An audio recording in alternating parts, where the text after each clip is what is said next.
دیکھیے چالو بعد جماعت نماز پڑھ سکتی ہے؟ ہاں عورت بعد جماعت نماز پڑھ سکتی ہے؟ ہاں عورت اصل میں سب سے پہلی بات تو یہ کہ ہم جب کوئی کام کرتے ہیں تو کوشش کرتے ہیں نا کہ زیادہ ثواب ملے. کیا خیال ہے؟ تو حدیث شریف یہ ہے کہ خاتون کا اپنے گھر میں صحن میں نماز پڑھنے سے بہتر ہے کہ کمرے میں پڑھے. کمرے میں نماز پڑھنے بہتر ہے کہ اندر کسی کوٹری میں پڑھے. تو جب خواتین کا گھر میں نماز پڑھنے کا زیادہ ثواب ہے تو جماعت کے ساتھ نماز کیوں پڑھ رہی؟ یہ الگ بات ہے کہ کوئی خاتون نماز جماعت کے ساتھ پڑھ لے تو اس کی نماز ہو جائے، مگر اس میں بھی کچھ قواعد اور ضوابط. ایک تو یہ کہ خواتین کے پیچھے کوئی صف نہ ہو، کوئی ایسا پارٹیشن ہو کہ جس میں خواتین الگ ہوں مرد الگ. جیسے مکہ شریف میں آپ نے دیکھا خواتین کی صف ہے، مردوں کے ساتھ ہے، مردوں کی صفیں ان کے پیچھے ہیں. ایک خاتون اگر آگے کھڑی ہو جائے تو پیچھے والے کی نماز فاسد. مثلا ایک عورتوں کی خواتین کی ایک جماعت، اس کے پیچھے اگر 10,000 بھی صفیں ہوں سب کی نماز فاسد ہو جائے.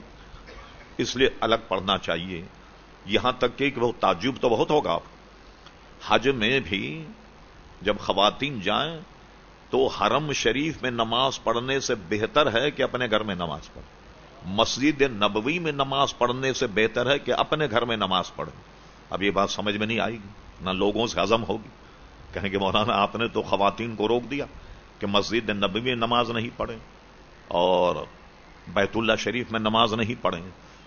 تو یہ بتائیے کہ جب حضور علیہ السلام نے فرمایا کہ خواتین مسجد میں نہیں آئیں گھر میں نماز پڑھیں، یہ کہاں فرمایا تھا؟ آپ بولیے ذرا. لندن میں فرمایا تھا؟ جاپان میں؟ کہاں فرمایا تھا؟ پھر وہیں فرمایا نا، مدینہ شریف میں فرمایا، یہ مکہ شریف میں فرمایا. وہاں کسی نے اعتراض کیا کہ آپ تو ثواب سے لوگوں کو محروم کر رہے ہیں؟ تو اس میں یہ پریشانیاں وہ اگر جماعت میں آ جائے، کہیں مردوں میں کھڑی ہو جائے تو ادھر مرد کی نماز بھی فاسد، ادھر کے مرد کی نماز فاسد. اگر کوئی ان کی صف بن جائے، پیچھے اگر 10,000 صفیں بھی بن جائیں تب بھی ان کی نماز فاسد ہوگی. اب آئیے، ہوا یہ کہ دور صحابہ کا حضور علیہ السلام کے خواتین آتی تھی مسجد میں. اسلام نیا نیا آیا، ان کو واضح و تقریر کی ضرورت تھی، وہ آتی. اور اسی لیے حضور علیہ الصلوۃ والسلام ان کی رعایت بھی فرمایا کرتے. مثلا فرما میری طبیعت چاہتی ہے کہ فجر کی نماز میں کہ زیادہ قرات کروں، لمبی قرات کروں، کیونکہ مدینہ شریف ایک بستی تھی، بچوں کے رونے کی آواز حضور محراب میں سن لیا کرتے تھے مسجد نبوی میں. تو آپ کو اس معاملے میں تکلیف ہوتی تو آپ رکعت ذرا مختصر کر دیا کر دے تاکہ خواتین جو ہیں وہ جا کر کے اپنے بچوں کو سنبھالیں ابتدان.